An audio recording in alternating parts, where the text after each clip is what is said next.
கிறிஸ்துவில் பிரியமானவர்களே, ஆண்டவராகிய இயேசு கிறிஸ்துவின் நாமத்தில் உங்களை வாழ்த்துகிறேன். எபேசியர் 5:16 நாட்கள் பொல்லாதவைகளானதால் காலத்தை பிரயோஜனப்படுத்திக் கொள்ளுங்கள். இந்த உலகத்தில் மனிதன் சாப்பிடணும், அவன் சாப்பிடலைன்னா உயிர் வாழ முடியாது.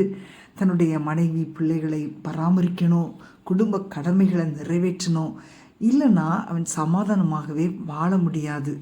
இவைகளுக்கெல்லாம் நேரம் இல்லை அப்படின்னு சொல்லி ஒருத்தர் சொன்னான்னா அவனை நாம் முட்டாள் என்று தான் நம்ம சொல்லுவோம். அதுபோல தான் இன்றைக்கு ஜெபிக்க நேரம் இல்லை, வேதத்தை தியானிக்க நேரம் இல்லை, தேவனுக்காக சில காரியங்களை செய்ய நேரம் இல்லை அப்படின்னு நம்ம சொல்லுவோம்னா உண்மையில் நேரம் இல்லைன்றது நம்முடைய பிரச்சனை கிடையாது.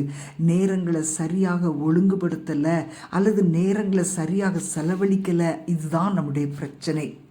அன்பான தேவனுடைய பிள்ளைகளே, சிலர் தேவையற்ற காரியங்களை பேசுதல், இந்த செல்ஃபோனில் அரட்டடிக்கிறது, டிவி சீரியல்கள், இந்த காரியங்களால் தங்களுடைய பொன்னான நேரங்களை, அந்த ப்ரெஷியஸ் டைமை வீணாக்கிடுறாங்க.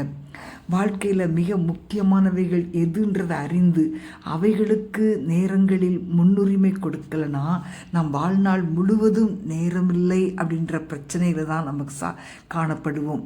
பிரியமானவர்களே, உலக பிரகாரமான வேலைகளுக்கெல்லாம் எப்படியாகிலும் நேரத்தை கண்டுபிடிக்கிற நாம் ஆவிக்குரிய காரியங்களுக்கு மட்டும் நேரத்தை நம்ம செலவழிக்காமல் கண்டுபிடிக்காமல் போனோம்னா அது நம்ம இன்னும் ஆவிக்குரிய ஒரு வளர்ச்சி அடையலை அப்படின்றதான் பொருள்.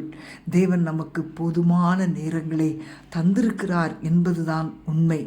நம்ம நேரங்களை சரியாக திட்டமிட்டு செயல்படும்போது உலக காரியங்களில் சிக்கிவிடாமல் நாம் ஆண்டவருக்கு அடுத்த காரியங்களிலே நாம் நேரத்தை செலவழிப்போம். இது நிமித்தம் கர்த்தர் நம்மை ஆசீர்வதிப்பார். நாம் ஜெபிப்போமா? அன்பின் ஆண்டவரே, உம்மை துதிக்கிறோம் அப்பா. இந்த பொல்லாத உலகத்தில் சத்துரு யாரை வஞ்சிக்கலாம் என்று வகை தேடி சுற்றித் திரிகிறான் அப்பா.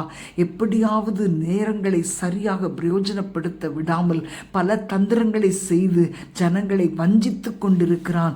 ஆண்டவரே, நாங்கள் அவனுடைய தந்திரங்களுக்கு இடம் கொடாமல் நீர் கொடுத்த இந்த ப்ரெஷியஸ் டைமை ஆண்டவரே நாங்கள் வீணாக்கி விடாமல் மாயையான காரியங்களில் எங்கள் நேரங்களை செலவழித்து விடாதபடி உமக்கடுத்த காரியங்களில் நேரங்களை செலவழிக்க எங்களுக்கு கிருபை தருவீராக தகப்பனே. ஆண்டவரே, உம்முடைய கரத்திலே நாங்கள் எங்களை ஒப்பு கொடுக்கிறோம். உலக காரியங்களில் ஆண்டவரே உம்முடைய பிள்ளைகள் சிக்கிக்கொள்ளாதபடி காத்துக்கொள்ளும். ஆசீர்வதியும் இயேசுவின் நாமத்தில் பிதாவே. ஆமேன், ஆமேன்.